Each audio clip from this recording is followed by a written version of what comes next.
Благодаря ти, че тази сутрин отвори очите ни. Отвори очите дори на сърцето ни, за да видим колко си прекрасен. Татко, благодаря ти. Благодаря ти, че ни създаде, за да те хвалим и да те величаем. Татко, благодаря ти за това, че наистина остави царството си, за да може да общуваш с нас.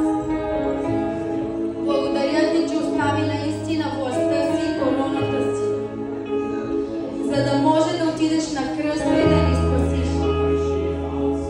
Татко, благодаря ти.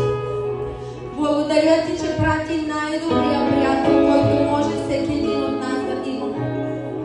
Благодаря ти, че прати утешителя. Благодаря ти, че прати наистина този, който ще се застъпи за нас. Този, който ще ни защити. Този, който наистина ще ни оправдае.